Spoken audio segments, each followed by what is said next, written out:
네, 이번 코너는 취재 파일입니다. 관심사가 큰 경제 이슈를 하나 골라 심층적으로 파헤쳐봅니다. 우리 정부가 세계 최저 수준의 출생률을 반전시키기 위해 총력을 기울이고 있습니다.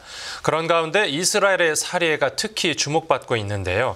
이 전쟁을 치르고 있는 상황에서도 출산율 세계 1등 자리를 굳건히 지키고 있고, 또 윤석열 대통령도 대선 후보 시절에 이 출산율을 높이기 위해 이스라엘식 전일 보육국가 책임제를 시행하겠다고 공약한 바 있어서입니다. 자, 오늘은 저출생 위기 극복 특집 마지막 편으로 이스라엘의 출산 장려 정책 들여다보겠습니다. 오늘 취재 파일은 고려대 중동 이슬람센터의 성일광 교수와 함께합니다. 네, 교수님 어서 오십시오. 안녕하십니까? 네, 선진국들 이제 저출생 대응 정책을 좀 찾아보다 보니까 유독 눈에 들어오는 국가가 있었는데 바로 이스라엘입니다. 이 이스라엘이 1인당 GDP가 5만 달러가 넘는 선진국인데 와, 출생률이 3.0을 넘어간다고요? 너무 높습니다. 우리가 볼 때는 되게 높죠. 예. 네, 그래서 이스라엘 출산율이 왜 높은가? 이 비밀에 대해서 많은 분들이 또 궁금해하시고, 사실 우리 한국이 지금 가장 그것을 한번 배워보고 싶은 그런 생각이 들 수밖에 없는데요. 최근에 그래서 EBS 교육방송에서도 이스라엘 직접 현지를 가서 다큐멘터리를 만든다든지 여러 가지 지금 우리 방송이나 다른 부분에서 관심이 많은 것이 사실이고요. 네. 딱 하나 이것 때문이다 라고 설명하기는 좀 어려울 것 같습니다. 문화적인 요인도 있고요. 정책적인 측면도 있고, 그다음에 역사적인 배경이라는 측면도 또 한번 살펴봐야 될 것 같습니다. 네, 네. 지금 이스라엘에선 오히려 출산율이 너무 높아서 걱정하는 분위기가 있다고요? 예, 그거는 계속해서 나왔던 얘기죠. 왜냐하면 출산율이 높으면 결국 그 인구가 계속 늘어나는 것이고요. 그렇죠. 인구가 늘어나면 사실 지금 한국 같은 경우는 오히려 인구가 계속 줄기 때문에 더 훨씬 좋을 거라고 생각하지만, 사실 인구가 늘어나면 거기에 따른 재화라든지 물건이라든지 여러 가지 다양하게 한 인간이 태어나게 되면 필요한 것들이 너무 많지 않습니까? 그렇죠. 그러다 보면 이게 이제 환경에도 문제가 되는 것이고, 그래서 결국 전체적으로 지구 환경에는 결코 인구 증가가 결국 좋지 않다라는 그런 얘기들을 많이 하고 있어서 아마 그런 얘기가 나온 것 같습니다.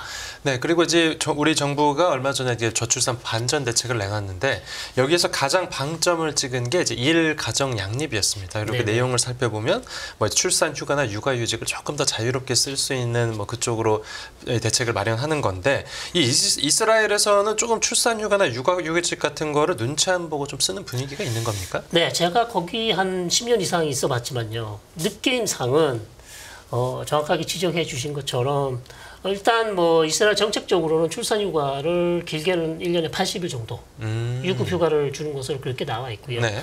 그러다 보니까 여성들이 출산하는데 전혀 이제 부담을 느끼지 않는 것이고, 그 다음에 더 중요한 것은 문화적으로 여성들이 직장에 출근했을 때 제가 일을 보러 가면 아이들과 같이 일을 하고 계십니다. 오, 그렇습니까? 그러니까, 예, 어린 아이들을 데리고 와서 회사에서요? 회사에서 같이 일을 하는 거죠. 네, 네.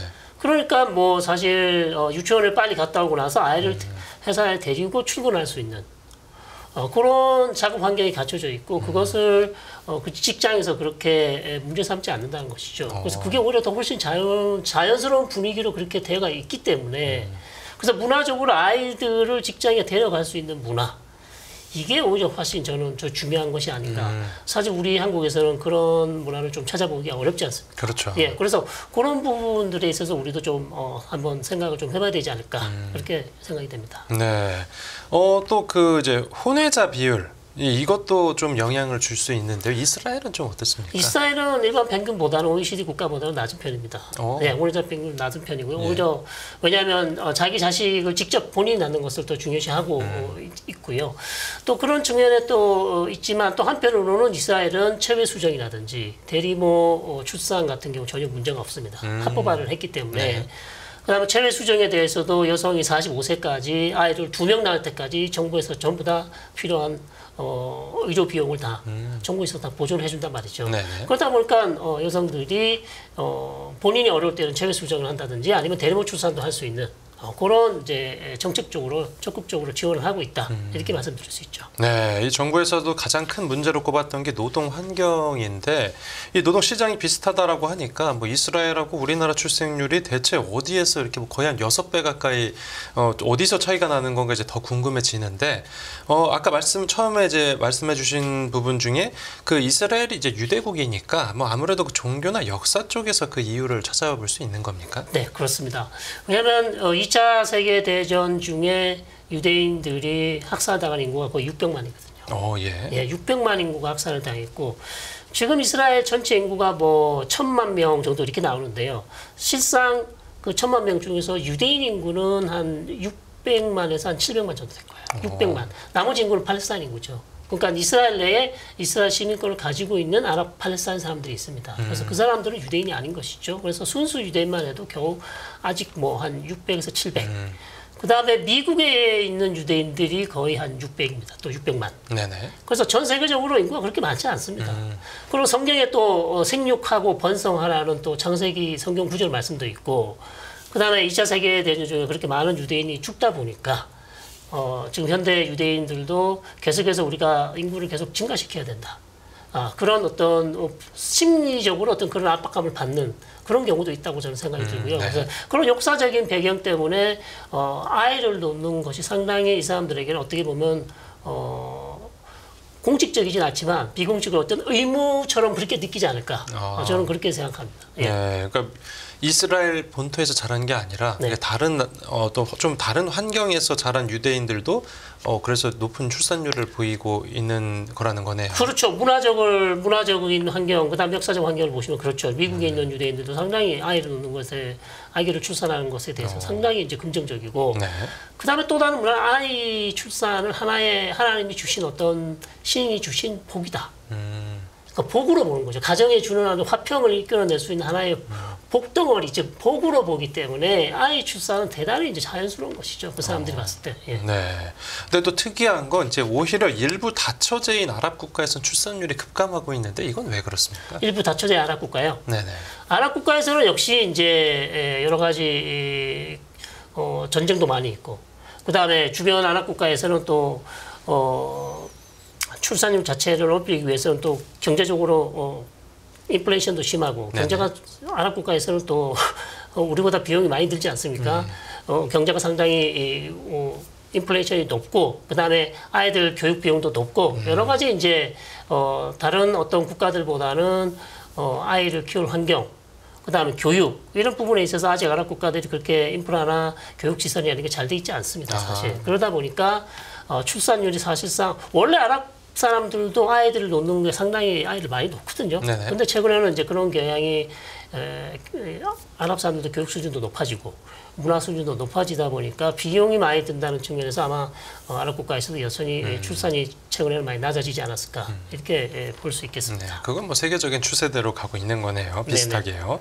또 국가 정책적인 부분도 이제 살펴보면요, 이 아이들을 기르는 돌봄 쪽에서는 우리나라 지원이 더 좋은 편이라고도 하는데, 네. 이제 잠깐 말씀을 해주셨지만 이제 이스라엘은 아예 그 돌봄 전에 아예 그냥 출산 쪽으로 지원이 좀 더 집중돼 있다고요. 네, 그래서 출산 휴가도 아까 제가 말씀드렸지만 전혀 우리가 생각하기에는 좀 아주 좋은 출산 80일 동안 유급 휴가를 준다. 그럼 아마 남성의 경우도 아마 그런 휴가를 받을 수 있을 거예요. 그렇죠. 남성까지 주는 게 중요합니다. 그렇습니다. 네. 그런 아주 파격적인 정책이 있고요. 그 다음에 또 출산에 있어서 유대인들이 아까도 말씀드린 자기 일터의 아이들을 데려올 수도 있고, 네네. 그 다음에 교육 문제에 있어서 사실 우리 교육보다 오히려 이스라엘이 더 낫지 않을까 싶은데요. 고등학교 교육까지 거의 의무 무료 교육.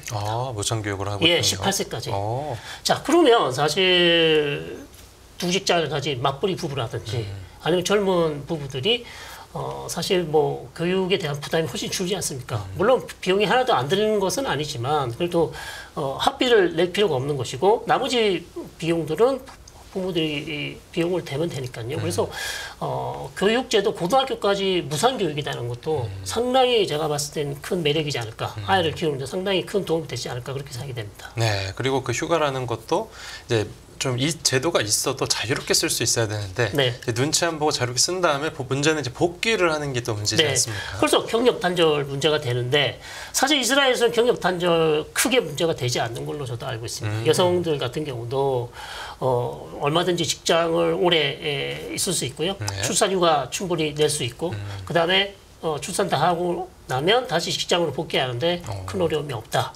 그래서 결국 이제 젊은 여성들의 가장 중요한 것은 직장이기 때문에 직업 환경을 어떻게 여성들이 아이를 낳을 수 있는 환경을 만들어 줄 것인가.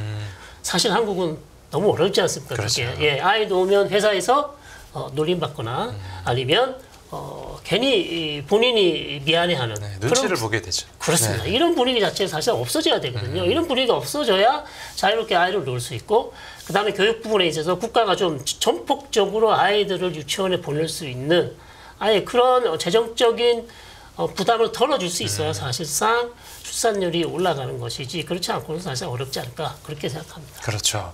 또 일각에서는 이제 이스라엘의 출생률이 높은 이유로 그 징병 시스템을 거론하는 사람들도 있던데 네. 이스라엘은 대부분 여성들이 의무적으로 군대를 가야 되는데 이게 출생률하고 어떻게 연결되는 그렇습니다. 겁니까? 이스라엘 남자는 3년이고요. 여성은 2년 군대를 가야 되고요. 일단 군대를 면제받을 수 있는 길 중에 하나가 네. 종교적인 이유로 즉 독실한 유대교 신자일 경우 안 갈 수도 있고 그다음에 임신했을 경우 또 면제될 수 있습니다. 아, 예. 예, 그런 경우도 있고. 그다음에 또 군대를 갔다 오면 일단 여성들은 투철한 국가관을 또 가질 수 있고 그러다 보면 우리나라를 지키기 위해서는 역시 강력한 나라가 되기 위해서는 인구가 중요하다는 생각을 가질 수도 있습니다. 왜냐하면 네.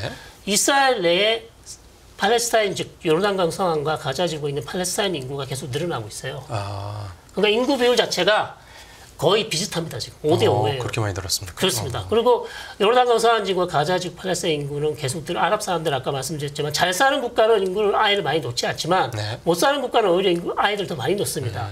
그러다 보니까 아랍 사람들 팔레스타인 사람들 아이를 많이 놓으니까 인구 비율이 사실상 10년, 20년 지나면요. 팔레스타인 사람들이 더 많아질 수 있어요. 역전이 될 수 있다는 거죠. 그러니까 안보 측면에서도 사실상 아이를 많이 출산을 해야 되는 그런 상황인 것이죠. 네. 그런 측면에서 아마 여성들이 그런 생각을 할 수도 있다. 이렇게 볼 수 있죠. 네. 또 이제 우리는 출산을 떠나서 애초에 이 결혼을 고민할 때부터 좀 집 문제가 발목을 잡는데요. 네.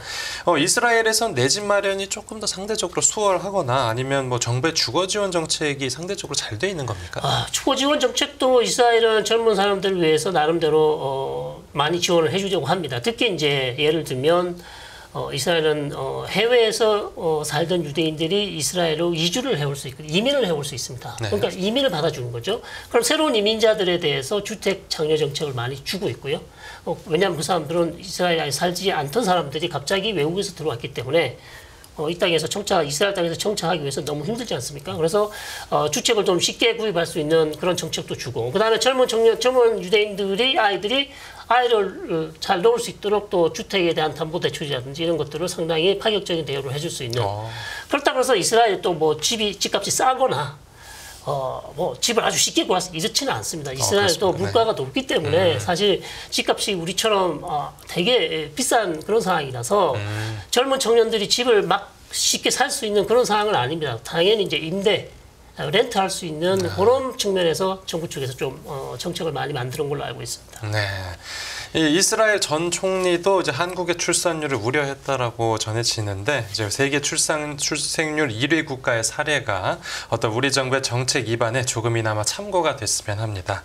네, 교수님 오늘 말씀은 여기까지 듣겠습니다. 잘 들었습니다. 네. 진정한 기업 투자의 비밀은 변하지 않는 가치를 보는 것. 당신이 선택할 기업. 이제보다 분명히 보이실 겁니다. 실패하지 않는 기업 투자의 조건 7가지. 여기서 확인하세요.